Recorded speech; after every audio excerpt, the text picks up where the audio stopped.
Good evening, I'm Byron Scott with a CTV News update. It's not too late to be counted for the 2020 census. Due to the pandemic, you now have until October 31st to fill out the survey. So far, 64% of Prince George's County residents have completed the census. This count helps determine how federal funds will be allocated to state and local programs. There's about $675 billion on the line annually for things like schools, roads, healthcare, emergency services, and down to things like, free and reduced lunch, pre-K, early childhood. So almost anything you can think of that right now we are all wondering and curious about the federal funding to states comes from a population count that's done every 10 years. Starting July 31st, census takers will be conducting door-to-door visits in Hanover, Hagerstown, and Towson. Well, the public viewing of Congressman John Lewis continues today at the Capitol.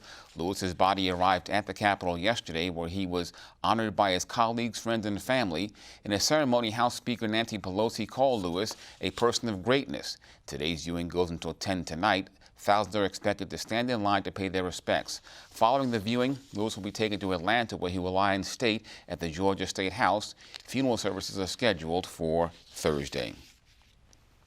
Well, all eyes were on Capitol Hill this morning as the House Judiciary Committee grills Attorney General William Barr. During questioning, Barr defended deploying federal officers to Democrat-run cities like Portland. Barr says law enforcement officers are in Portland to protect the federal courthouses from rioters. Meantime, while Democrats criticized him about the Roger Stone case, Barr confirmed he knew that President Trump would make a controversial walk to St. John's Episcopal Church during a D.C. protest in June. The demonization of the police is not only unfair and inconsistent with principles of all people should be treated as individuals, but gravely injurious to the inner city communities. When communities turn on and pillory the police, officers naturally become more risk averse and crime rates soar.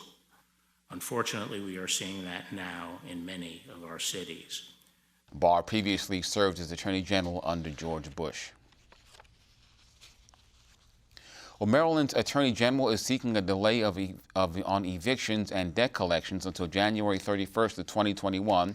In a letter to the Maryland Court of Appeals, District Court, and the Governor, Brian Frost is asking them to extend the moratorium on evictions that ended over the weekend.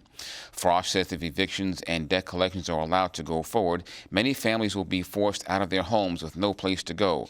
Frost's letter was written on behalf of his COVID-19 Access to Justice Task Force. It's also asking the governor to renew the prohibition against shutting off utilities that's slated to end on Saturday. Meantime, a bipartisan group of lawmakers in Annapolis is urging the governor to take action to keep Marylanders from being evicted. A federal moratorium on evictions expired Saturday, leaving thousands of tenants at risk. The lawmakers issued 12 recommendations urging the governor to keep his moratorium on certain evictions in place.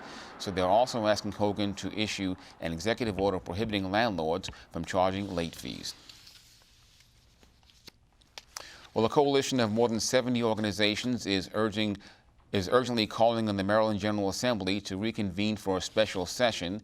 The organizations, which include nonprofits and unions, issued a letter calling on lawmakers to address pressing issues such as the pandemic and police brutality. Delegate Julian Ivey has been calling for a special session since the end of June. The General Assembly should reconvene, extend and expand moratoriums on evictions and foreclosures through this pandemic. Right now, we're getting a large coalition to be built up. Yesterday, 70 plus organizations came out and supported these calls for a special session. And we're building that momentum that we need to really turn this into a reality. Now, I understand your session that you had called for. I don't know what the status is, but you were hoping to have something done by the end of July. Yeah. Do you have the support from your colleagues on this? Yeah, so we also just sent out an extended petition. So now the deadline is September 15th. We're trying to work with individuals. We're trying to give them time to make these plans and also figure out the procedures that we would follow here in Annapolis. So we're still waiting on leadership, quite frankly, to give the green light. But until then, we're going to keep building up this movement. We're going to keep highlighting the very real issues that are plaguing the state of Maryland, and more specifically, the people of Prince George's. Well, it's up to the governor to decide whether or not to hold a special session, but Ivey says legislative leaders can put pressure on him to reconvene. Well, Maryland is reporting 648 new COVID cases today, 8 more hospitalizations, and 12 deaths. That brings the total number of deaths in the state to more than 3,300. Meantime, a Baltimore healthcare worker dies after contracting the coronavirus. ICU Dr. Joseph Costa, chief of the critical care division at Mercy Medical Center, died Saturday morning. It's not clear how Costa contracted the disease. His death has been a huge blow to Maryland's medical community.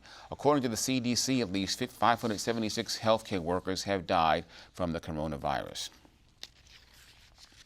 Well, the Washington region is under a flash flood watch. The National Weather Service says the area can expect multiple rounds of thunderstorms until 11 o'clock tonight. The storms could bring 2 or 3 inches of rain in a very short period of time and lead to flooding. The towns of Clinton, College Park, Suitland and Laurel, and Camp Springs could be impacted.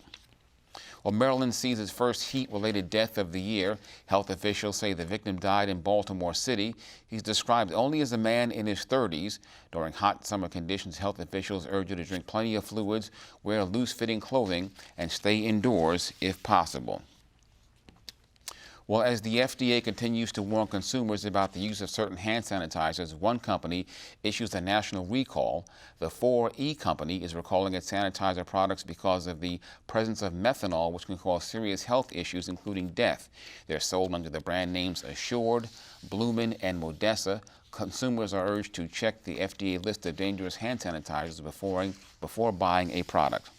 A note to parents with kids in the school system: you can now see the district's full reopening plan online. PGCPS announced earlier this month that kids will not head back to their classrooms this fall. Instead, they will continue virtual learning until January 2021. You can view sample schedules on the district's website, along with plans to distribute learning tools. There is also more information about the parent support centers, which will open on September 1st. For more information, visit pgcps.com. Well, if you live in Bowie, you probably know that the town center is proposing a new residential development. Tonight, you have a chance to let your voice be heard. The City Planning Board is holding a public hearing on the plan to replace the existing Sears property. The developer is proposing to offer new residential units, retail use, and a hotel at the site. The virtual hearing will be held tonight at 7 p.m. on Zoom. The City Council will host another meeting on August 3rd at 8 o'clock. That'll be broadcast live on the city's channels. For more information, visit thecityofbowie.org. And that wraps up our news for tonight. We'll see you tomorrow. Good night. For the latest information on COVID-19 in Maryland, visit the State Health Department website. That's HEALTH.MARYLAND.GOV. Again, HEALTH.MARYLAND.GOV. Click the link to the COVID-19 information portal. There you'll find all the latest information about coronavirus. You'll find daily updates on cases and fatalities. Answers to questions about testing and the governor's stay-at-home order are available as well. For specific information about Prince George's, visit PrinceGeorgesCountyMD.GOV. That's PrinceGeorgesCountyMD.GOV. The site offers information about local services for residents and businesses. There's a link for COVID-19 relief donations. Also, food pantry locations are listed. And if you have any questions, call the county COVID-19 hotline at 301-883-6627. That's 301-883-6627.